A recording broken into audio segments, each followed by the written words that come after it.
लेकिन आप जागरूक लोग हैं। मैं आपकी तारीफ फ्री में नहीं कर रहा हूं, वो बात है आपके अंदर, ये बात इसलिए मैं आपकी धरती पे कह रहा हूं। 2007 का वो फैसला इलाहाबाद हाई कोर्ट में उन्होंने दिया। इत्तेफाक से 2007 में उत्तर प्रदेश में जो कृष्ण भगवान के वंशज थे उनकी सरकार थी।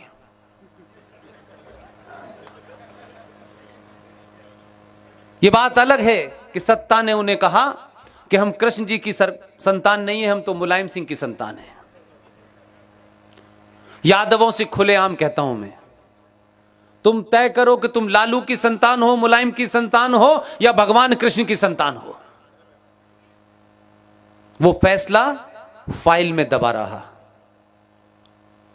लेकिन आप और आपके क्षेत्र का एक अलग मिजाज है। आपके हाई कोर्ट की जो बेंच है जबलपुर की, उसमें दो महान आदमी बैठे हुए थे। उन्होंने उस फैसले को तत्काल लपक लिया। जस्टिस अजीत सिंह और जस्टिस संजय यादव,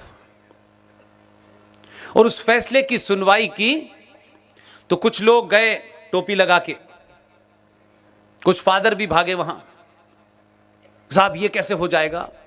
बहस कराई जानबूझ करके, क्योंकि उनके तथ्य बड़े मजबूत थे। टोपी वाले ये साबित करना चाहते थे कि गीता हिंदुओं का ग्रंथ है। फादर ने भी कुछ कुछ ऐसे ही कुछ उल्टे सीधे तर्क दिए।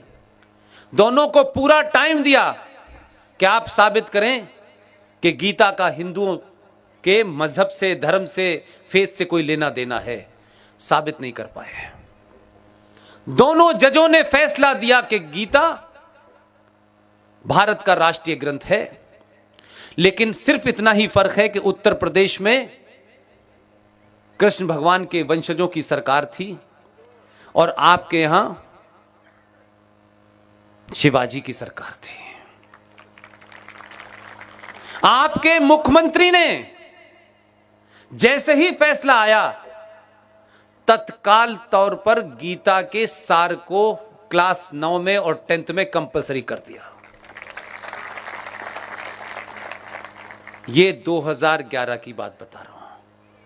लेकिन एक डॉक्टर साहब जो 14 में दिल्ली आए, उन्होंने सारा अध्ययन किया। श्रीवास्तव साहब से जब जब पैर छूता हूं तो मैंने कहा, डॉक्टर साहब को आपने बता दिया? बोले सब कागज दे आया हूं मैं। इसलिए खामोशी से काम कैसे होते हैं, इसका असर देखिए।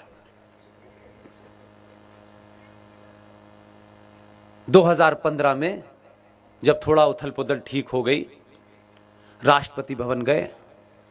राष्ट्रपति भवन में जाकर के राष्ट्रपति से पूछा, पहली बार राष्ट्रपति से कोई प्रधानमंत्री इस तरह बात कर रहा था।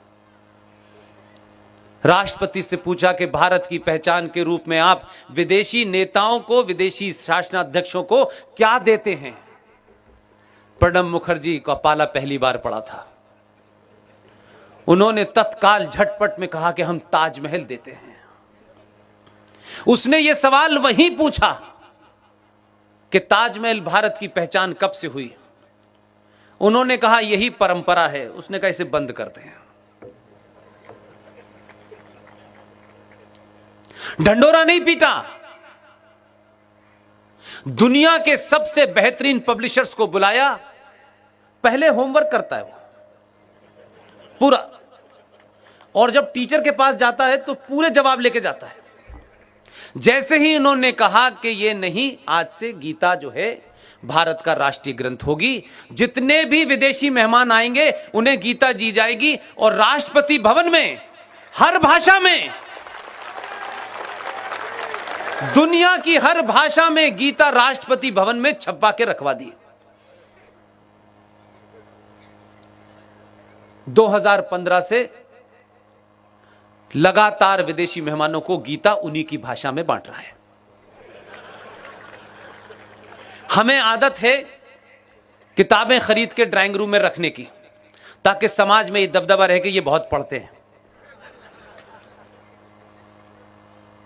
उसने क्या किया? विदेशी लोग,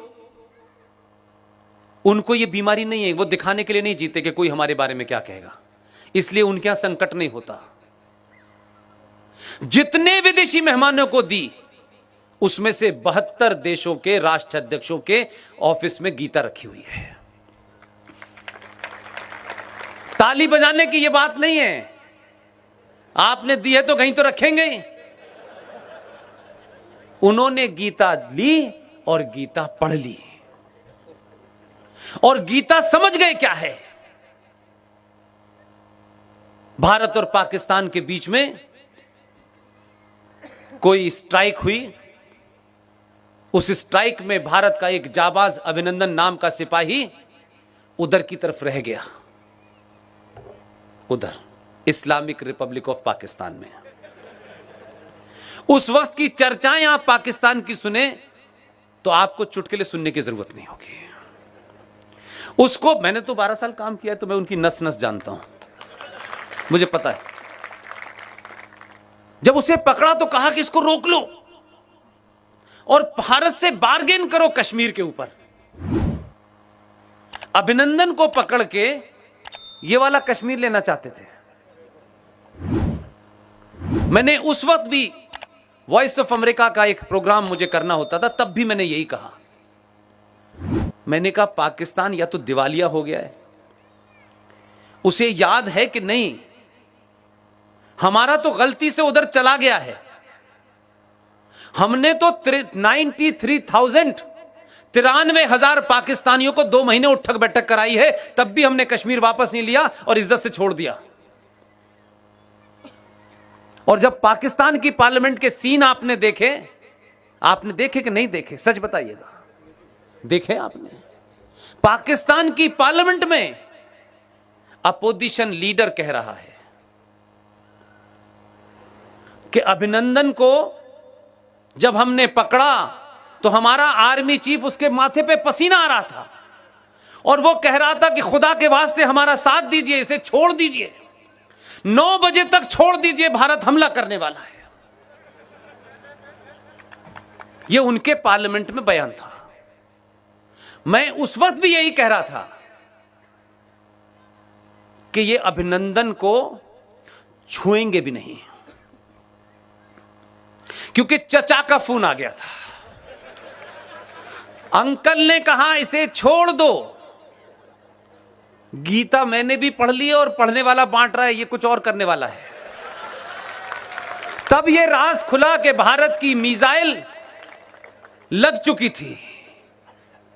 तो 9 बजे तक ये सोच करके कि पाकिस्तानी मर्द जो होता है उसमें इस्लाम का ज्यादा उबाल होता है, कहीं ये अभिनंदन को जब बॉर्डर पे छोड़ने जाए ये कहीं गड़बड़ ना कर दे, इसलिए खूबसूरत सी महिला भेजी कि इसी को लेके जाओ, ये गड़बड़ ना कर दे, कहीं इसकी गड़बड़ देश को महंगी पड़ जाएगी।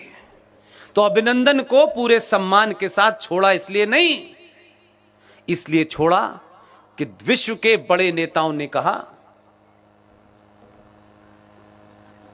मजाक मत करना इसके साथ में, ये मजाक नहीं बर्दाश्त करेगा, हम जानते हैं इसको, हमने गीता पढ़ी है, तुमने नहीं पढ़ी है। तो बदलाव जमीन पे कैसे होता है इसको समझने की कोशिश कीजिए। भारत की विदेश नीति, भारत की रक्षा पॉलिसी का एक सूत्र वाक्य है, हम पहले हमला नहीं करेंगे। यह दुनिया में पहला ऐसा मूर्ख देश था जिसकी पॉलिसी यह थी कि हम हमला नहीं करेंगे, हमला हमारे ऊपर हो जाएगा उसके बाद करेंगे, उसके बाद तुम रहोगे तब करोगे ना। तो इसके लिए कोई डॉक्ट्रिन नहीं बनाई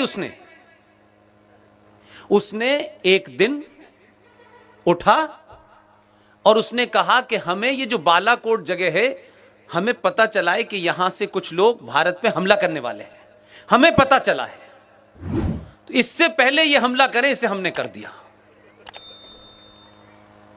इसका मतलब समझे आप?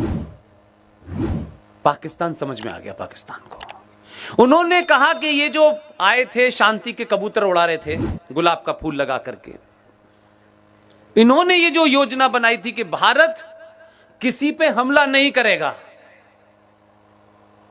उसने एक ही घटना में भारत की फॉरेन पॉलिसी बदल दी है। भारत का जो राष्ट्रीय खेल है उसका सूत्रवाक्य पता है क्या है आपको? राष्ट्रीय खेल तो पता है ना क्या है? हॉकी। हॉकी का सूत्रवाक्य क्या है? मैंने हॉकी खेली है इसलिए थोड़ा मुझे आइडिया है। हॉकी का सूत्रवाक्य है attack is the best defence.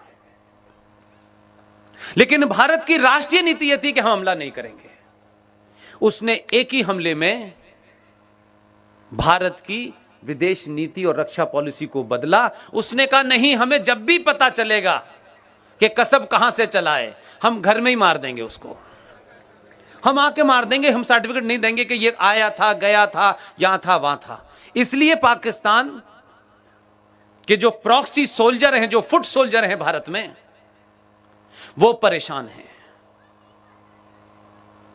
इसलिए उत्तर प्रदेश का मुख्यमंत्री ढूंढता है कहां बचा है। अंसारी कहां है आजकल? ढूंढते ढूंढते उसे पता चलता है ये तो पंजाब में छुपा बैठा है। उसने कहा अच्छा बेटे को अंदर करो, अभी आएगा।